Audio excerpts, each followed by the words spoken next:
What's up guys, that guy with the pencil here, and welcome back to part 2 of What If Midoriya Was Confident. I highly recommend you watch the first video so you understand both new character relationships and new quirk standings. However, I know sometimes we do not have the time or haven't watched the first part in a while and do not want to rewatch, so I'll give you a rundown. Skip to the time on screen if you want to avoid the recap. So, in the first installment, in response to his quirkless declaration, Midoriya steels himself and forces his body to the limit in terms of strength, speed, and stamina through regular combat training and becomes a trained fighter in some time. He has a much more balanced relationship with Bakugo, both being much more bitter rivals compared to the original timeline, since Bakugo annoys Midoriya and angers him more than anything in this timeline. Midoriya has passed the first test of UA and is now being introduced to someone. Aizawa completes a walk with Midoriya, and they come across a certain blonde male who stands tall and radiates positive energy, and it's none other than Mirio Togata. The blonde greets Aizawa cheerfully and asks who the curly-haired green guy is. Midoriya directly introduces himself as Izuku Midoriya, and the two shake hands. Aizawa explains Midoriya's special circumstances, and this causes Togata to grin. And then he asks if Midoriya knows anything about combat, and Midoriya nods. Togata asks for a quick spar, and the two ready themselves. Aizawa orders no quirk usage, and then lets them begin. Someone else is watching the fight from afar as well, this being a not-so-obvious All Might. The fight actually begins pretty evenly, with both throwing punches. However, Midoriya is most certainly the inferior here. Togata is too strong and too fast for him, and just has more combat experience, but Midoriya still refuses to give up. He is slowly but surely understanding Togata's fighting style, recognizing aspects of many different fighting styles in it. You can tell it's customized to match whatever quirk Togata has. That leaves a few holes that Midoriya is very confident he can exploit. So, when Togata goes for one of his patented stomach punches, Midoriya slips and jabs for Togata's face. But right as he knows contact will occur, his hand phases directly through Togata's face, and Midoriya is shocked and quickly pulls back. As Aizawa calls the fight to a halt, Midoriya realizes just how damaged and tired he is, while that one punch would have been the only damage he even got on Togata. He's covered in bruises and one of his eyes is blackened, but he's still standing and he raises his fist. He asks Aizawa to let them continue, but the man shakes his head. He's seen enough, and so is Togata. Both admit Midoriya is very skilled, especially for a quirkless first year. Then, they explain the holes they saw in his fighting style. Midoriya is obviously very regimented, and while that makes whatever fighting style he's using at the time very solid, it makes him predictable if someone knows which style he is using. They then point out how Togata's style is a wild mixture of many fighting styles, just to keep things fresh and unpredictable. Midoriya admits that he is very strict with his muscle memory and apologizes, but Togata laughs and says it's fine, because he is here. And he plans to take on Midoriya as a sparring partner, and someone to help him better himself, in order to improve Midoriya. Midoriya is very happy about this, and so is Aizawa. The three go to get Midoriya healed up along with explaining Togata's quirk, and a shocked All Might watches them leave. He'd come to UA to find a successor, but he seems like he has two promising candidates. One was quirkless but still very smart, both pure intelligence and even combat-wise, noticing the hole in Togata's offense. However, the other was more skilled and more powerful with an amazing quirk already. The choice will be very hard. Midoriya heads home and just does some push-ups as he processes all that happened that day. He later scrawls down in his notebook all the quirk information he got that day, quickly comes up with countermeasures on how he would take his fellow students down. His thoughts and plans are detailed and thorough, and he rests that night knowing he will be prepared for whatever trouble comes his way. Days pass, and Midoriya pretty much establishes the same friend group of Uraraka and Ida. However, Midoriya actually takes the role of pseudo-group leader. This leads to the first meeting between the teens and All Might, and Midoriya can't help but be a fanboy, not knowing the number one was already intrigued with his very existence.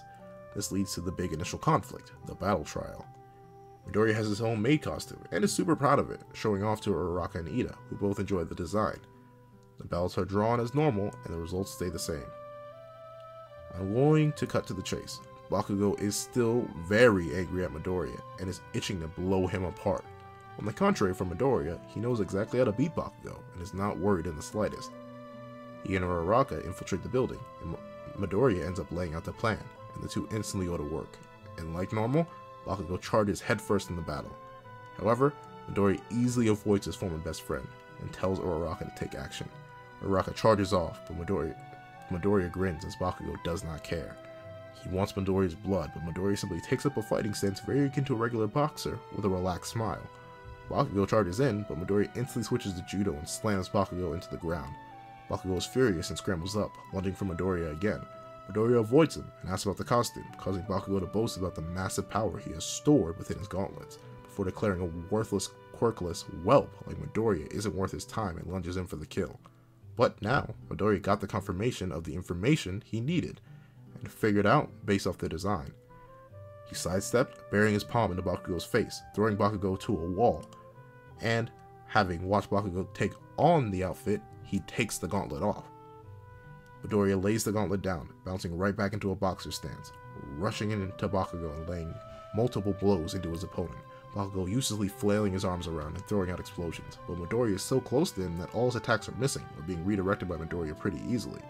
Midoriya even directs Bakugo directly into a wall, using Bakugo's constant knockback from his explosion, and then just lays into him with punches and kicks, bloodying Bakugo and knocking him out with one final jab. Midoriya takes the other gauntlet and checks on his time. He's good, and runs up to find everything going to plan. Midoriya holds up the grenade-shaped gauntlet and gives Ida an ultimatum.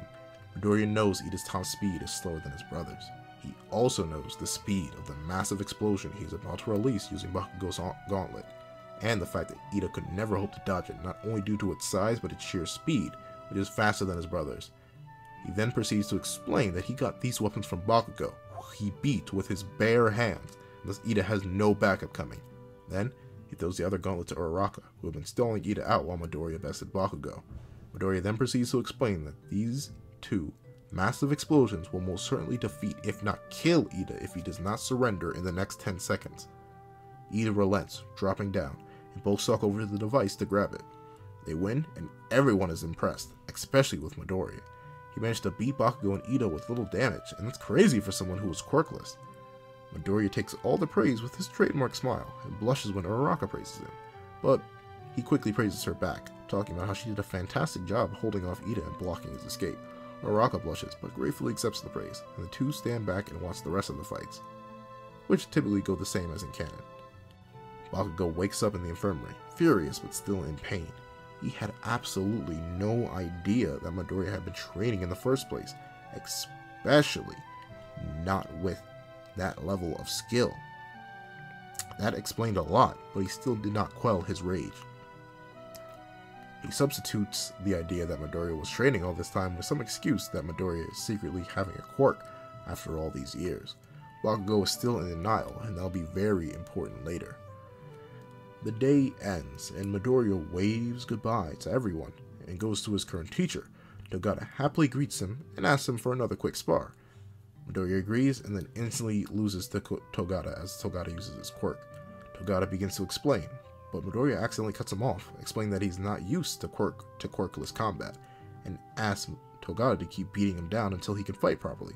Togata agrees, and the two fight until Midoriya can abuse the hole's impermeation, like his momentary blindness and inability to feel. Midoriya still loses, but is able to get much better with quirk combat from this quick battle. However, he understands that he still has much to learn, and asks Togata, who trained him. Togata blinks and grins. He'll tell Midoriya soon, but not right now. He's not ready to meet the Sir. The event with class elections go down, but instead of Midoriya cowering away from being the class representative, he takes the position with pride and takes Ida's place on guiding the students properly. It's good leadership practice for him, and he promises to lead the class as well as he can. However, he does appoint Ida as a deputy in order to keep him happy. Ryo keeps training with Togata every single day, developing a mixed fighting style that he figures will be the more useful against quirk-based combatants, as he's only skilled against people who are mostly human with only a small localized quirks like explosion and zero gravity, not mutants or transformers like Togata. Then, the USJ trip is announced. The group heads there, and the only small difference is that Midoriya is leading everyone. In contrasting to the original, the only major difference is that All Might is there from the start. A major difference in this timeline is that All Might still has One for All. He hasn't given it to anyone, and he's being much more careful and has way more time. He still carries the flame, and must be careful to not let it die out inside him, unless he naturally is more responsible with his health and hero time.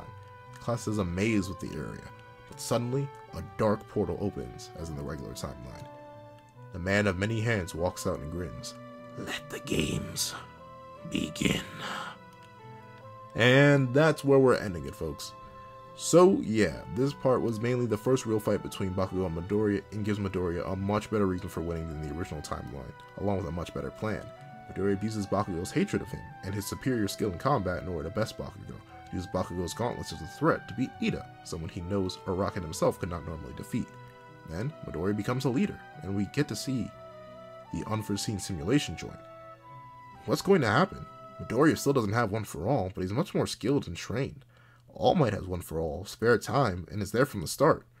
Midoriya is also the de facto leader of Class 1A. With his tactical mind, what will he be able to do with his lack of raw power? Find out next time on What If Midoriya Was Confident. This is that guy with the pencil, writing off.